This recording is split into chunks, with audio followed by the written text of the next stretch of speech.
Hey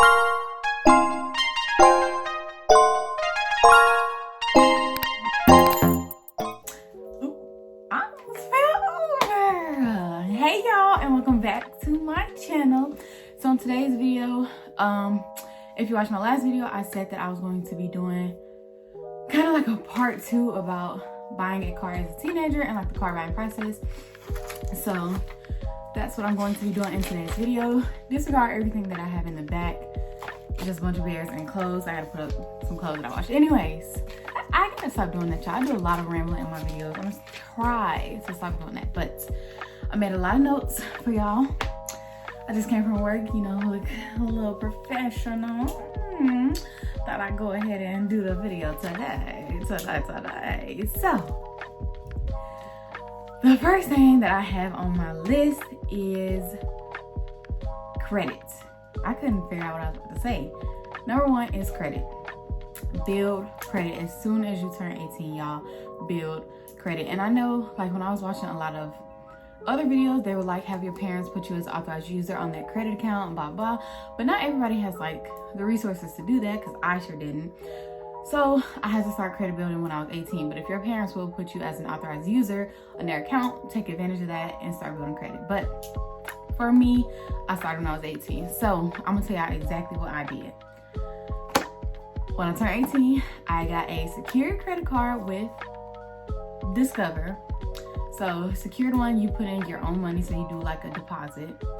And so I did $200 deposit, sent in the money, they sent me a credit card. So basically that $200 is your spending limit.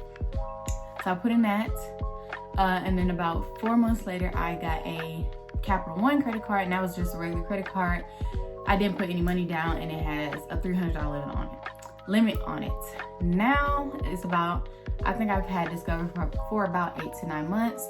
And after about 8 months, they review your account. And if you've been making like consistent payments, they'll send you your deposit back. So we got our deposit back. We got the $200 back, and it's a regular credit card now. So they upped the limit. So on ours, they upped the limit to $1,500, I think. So it went from $200 to $1,500.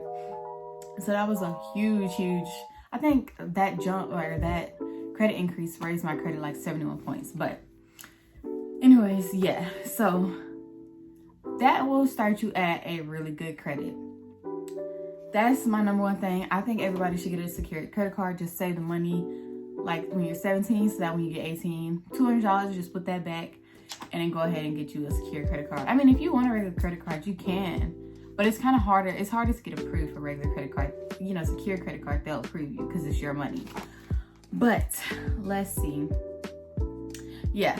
So my next note on here I have is cosigner or no cosigner. So for me, I didn't have a cosigner. Again, if you have the opportunity, somebody in your family cosigns for you, that's really good. But I'm just gonna share like my experience and how I went about things. So for me, I did not have a cosigner. I'm 18, and so I went in there.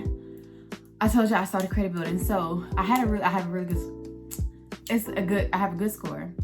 Went in, they were like, you have a good score, but you have no credit history, because I've only had my credit card for 8 months. So since I had no credit history, let me tell y'all exactly how it went. He brought me out the first, like monthly, and I looked at it and was like, no, there's no way, I'm gonna have to walk out. I think the interest rate on the first loan was 12.9%, I think, which is a lot, y'all. It was a lot. So I was like, there's no way. He was like, oh, the manager's like, that's because you have no credit history. But I was like, I'd rather just not get the car today. I'll just shop around. So he goes somewhere else. He comes back. I mean, he calls some more banks, comes back, and was like, I found you another one.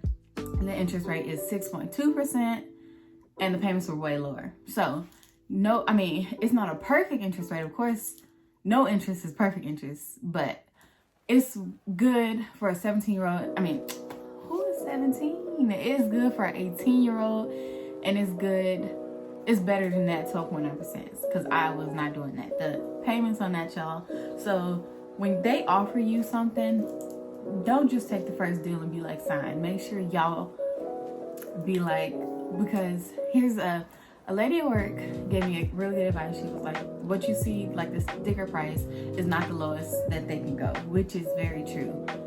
they can go lower than that if they really want to sell. So, but we're just gonna leave it at that. That's not the lowest they could go. So when you see the first one, if it's not what you want, don't sign for it. If it's really good and it's what you want, sign for it. But if it's not what you want, don't feel pressured into getting it, because at the end of the day, they're just trying to make their money. So yeah. I also put on here, shop around for rates. That's what everybody always says, shop around for rates. You know, try credit unions if the dealership isn't talking what you want to, the numbers that you want to hear. I was okay with the 6.2%. I mean, maybe I could have found a better rate, but I was already there. I was okay with it. And I didn't want my credit to be run over and over and over again by different credit unions. So I just went ahead and got that. But if you can and you want to, shop around, because you might be able to get a better rate. Number 3, down payment. Here's another thing. A lot of people on YouTube are like, oh, save up a couple grand, put down a down payment. On me, on my car, I put down $1,500. I wanted to put down 0, and let me tell you why. Because every $1,000 that you put down only lowers your payment $20. And it might be a lot for some people if you put down, what is that, $5,000, 24,680, yeah, $5,000 down, and your payment is down $100. But for me, I just rather have the $1,000 or $5,000 to put towards the payments and then be able to pay my loan off sooner than give that all up front and still have all this interest. So that's just me personally. If you guys want to do a down payment so you can be paying less money, then go for it. That's what you want to do. But I'm just letting y'all know, for me, I just put $1,500 down. That's what I want to do. I want to pay my car off way earlier. I have a 6-month term. I'm 6 months. 6 year, but I plan on definitely paying it off way before, because they are not getting all that money out of me. So yeah, each $1,000 down is $20 off your payment. So yeah. Number 4, I put on here, getting a new car is not a bad thing, because a lot of people, especially like people I know, but like a lot of people like to be like, get you a used car. And if that's what you want to do, if you find your used car that's $5,000, $10,000 and that's what you want to go ahead and pay for it, go ahead and do that. But for me, the car that I was looking at first was like a 2016, or 2017, I think, Jeep Compass from CarMax, and it was like $17,000. And then with taxes and all of that, my payments came out, or overall price came out to be the same. A 2016 or 2017, I can't remember, Jeep Compass, and a 2021 Hyundai. Way more features. I got a warranty, way more safety features.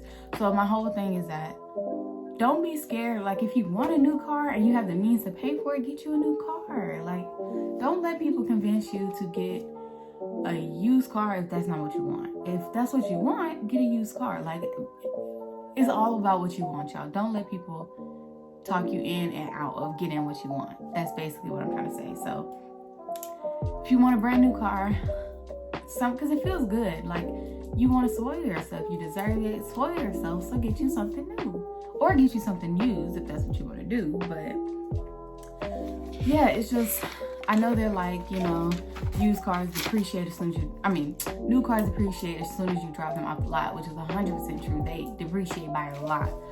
But I was going to be paying the same amount for a like 4 or 5 year old Jeep Compass at that, not even Jeep Wrangler, as I would for a brand new car. So if you guys just get what I'm saying, not every used car is a better deal. That's what I'm trying to say. Like, at the end, especially if you're 18 and you get a high interest rate, you will probably still come out about the same. So just shop around, and if you see a new car that you like and it's a really good price, Hyundai is a good price cars, then get it. If you see a used car that you like, get it. But yeah, just weigh your options. That's what I put on here. Weigh your options. And if you're looking for a new car, make sure you're looking for coverage, like warranties on it. Hyundai also has really good. Hyundai should really pay me and sponsor me for all this that I'm doing, but they have really good warranties on their cars. Every new car, please y'all excuse the dog, but every new car comes with a warranty on it anyway. So, but Hyundai's warranties are really good. That's what I will say. They're really good. And then, so now I'm just gonna get into the process of like what was the process like when I arrived to the dealership. So I'll give y'all the background. I had already did the credit application for Hyundai before I got there. So they had already had my credit. So yeah, so I got there. What I put on here? Yes, they do a credit check. So they, you know, you just fill out all the information unless you do it online previously like I had did. But once you get there, you'll do your credit application. Bam, bam, bam. They run it. They give you your credit, or tell you what your credit score is, what they pulled, and then they ship that out to the banks to see who will approve you. So get your credit application, ship it out to the banks. While they're doing this, they come back, get you your rates. That's what they did to me. Got me my rates. Found a rate that I was okay with, and then they got a copy of my driver's license, proof of one pay stub. I showed one pay stub and proof of insurance. I didn't have to show the pay stub. I just brought it like just in case. I didn't have to show proof of income for that one. For Hyundai, I don't know how it works for everybody else, but for me in particular, I didn't have to show the pay stub. I just still had it on file just in case they needed it in the future. And proof of insurance, I didn't have insurance before I got there. I mean, I set up my policy like a day or two before I got there, and I just put the policy on the car that I thought I was gonna get, because worst case scenario, I didn't get the car, I'll just cancel my policy and they refund my money. But I got a policy before I got there just to make things quicker, so that when I'm getting there, I'm not, you know, calling different insurance companies to see the rates. So yeah, so while they're doing all that, the car is, once you picked out your car, because you pick out your car gets detailed and they fill it up with gas and check it one last time, blase. Then I go back with the finance department, sign off on all the papers and confirm my monthly payment, sign on like everything on your tags and whatnot. I paid my down payment. That's the only thing I paid when I was there.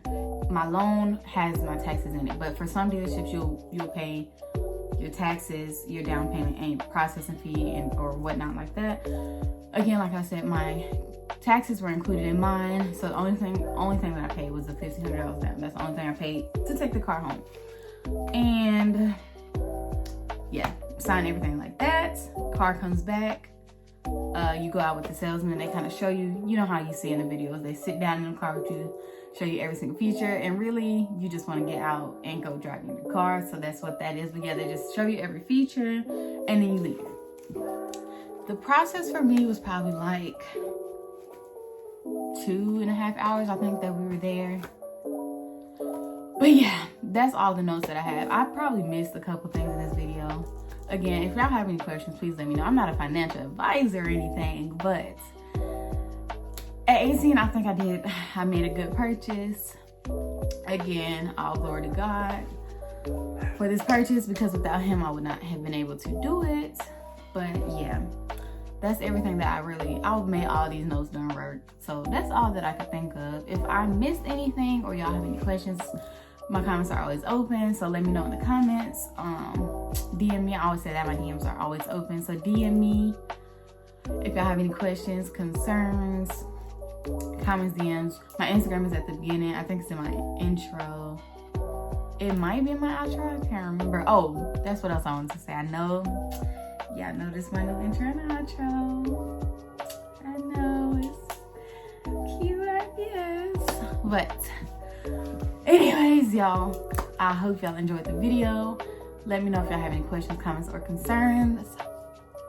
Why did I just say it like that? Let me know if y'all have any questions, comments, or concerns. I hope y'all have a blessed, wonderful, and beautiful day. And yeah, bye guys.